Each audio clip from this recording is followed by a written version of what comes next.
দিন দিন অপরাধের স্বর্গরাজ্য হয়ে পড়েছে ময়মনসিংহ নগরী। দিনে দুপুরে অলিতে গলিতে ছিনতাই, বাসা, মার্কেট, শপিং মলগুলোতে চুরি, ডাকাতি, হাসপাতাল, ব্যাংক প্রতিষ্ঠানকে জিম্মি করে অর্থ আদায় করা হচ্ছে। গত কয়েকদিনে চুরি, ছিনতাই, চাঁদাবাজি এবং খুন প্রকট আকার ধারণ করায় আতঙ্কে রয়েছেন নগরবাসী। আইনশৃঙ্খলা পরিস্থিতি নিয়ন্ত্রণের বাইরে চলে যাওয়ায় প্রশ্ন উঠেছে পুলিশ প্রশাসনের ভূমিকা নিয়ে। ময়মনসিংহ থেকে রিপন গোয়ালা, অভির তথ্য ও চিত্রে ডেস্ক রিপোর্ট। 18 জুন সকাল 10টায় ময়মনসিংহ নগরীর গাঙ্গিনারপাড় এলাকার ব্যস্ততম শপিং মল অলকা নদী বাংলা কমপ্লেক্সের দ্বিতীয় তলার মোবাইল মার্কেটে চুরির ঘটনা ঘটে। 0 পয়েন্ট মোবাইল শপ নামের একটি দোকানের তালা ভেঙে 5 থেকে 6 জন অজ্ঞাতনামা যুবক চুরি করে 2 শতাধিক বিভিন্ন ব্র্যান্ডের ফোন। এর আগে 17 জুন দিবাগত রাতে নগরের জেলা স্কুল মোড়ে অবস্থিত চাচার হোটেল নামক রেস্তোরাঁর মালিককে নিজ বাড়িতে রশি কাপড় দিয়ে হাত পা ও মুখ বেঁধে নগদ 23 লাখ টাকা এবং আনুমানিক 2 লাখ টাকা দামের স্বর্ণালংকার চুরি করা হয়।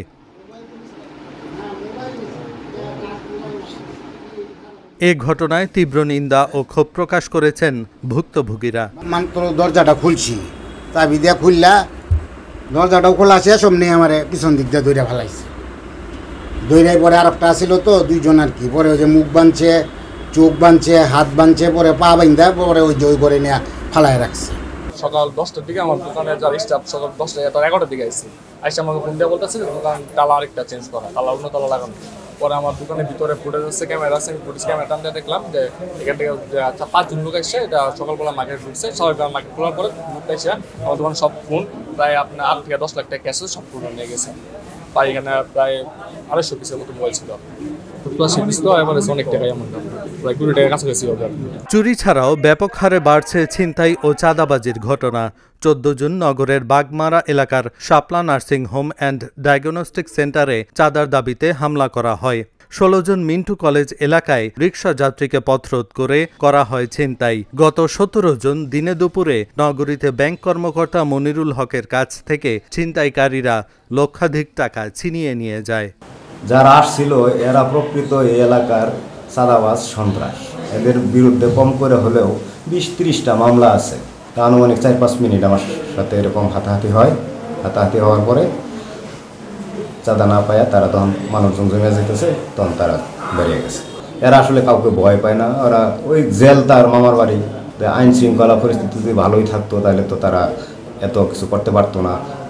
একই দিনে 4-5 জায়গায় চাঁদা চাইতে যাইয়া অন্য কারোর অনেকের সাথে সাক্ষাৎ হয়েছে না, 2-1 জায়গাতে আনছেও, আমি সংবাদ পাইছি। সহকর্মী যেহেতু ছিনতাই হয়েছে এবং পুলিশ কর্তৃক মামলা এবং অ্যারেস্টের ছবি, তাতে আমরা আরও বেশি সতর্ক এবং সাবধান থাকার জন্য সবাইকে বলছি। নিজেও একটু এখন আগের চেয়ে একটু সতর্ক থাকি, নিজেও অফিসে আসতে যেতে সবাইকে বলা আছে যে একটু সাবধানে চলাফেরা করেন আসা যাওয়া। আইন শৃঙ্খলার ভয়াবহ অবনতির কারণে দিনে দুপুরে সাধারণ মানুষ ছিনতাইকারীর কবলে পড়ছে বলে মনে করেন নাগরিক নেতারা। এটার মূল কারণ আমার যেটি মনে হয়, মহেশের 2টি থানা, ওসি, ডিবি এবং ওসি কোতোয়ালি, এটি স্থির হচ্ছে না। 2 দিন পরে বদলানো হচ্ছে, ওনারা দায়িত্ব পালন করতে পারছেন না।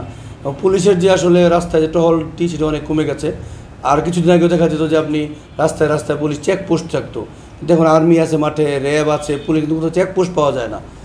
এইটা না থাকার কারণে আতঙ্কিত নয়, অস্ত্র নিয়ে চলাচল করতে পারতেছে। এই সমাজবিরোধী ছিনতাইকারী ডাকাতদের যে আতঙ্ক ছিল সেটা এখন চলে গেছে।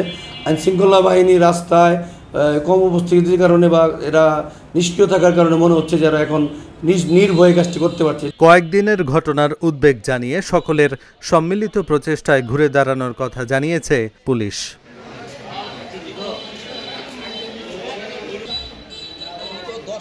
গত 3 থেকে 4 মাসে 131 জন ছিনতাইকারীকে ধরা হলেও অপরাধীরা আবার জামিনে বের হয়ে নানান অপরাধে জড়িয়ে পড়ছে। এসব ঘটনায় আতঙ্কে দিন পার করছেন নগরীর মানুষ।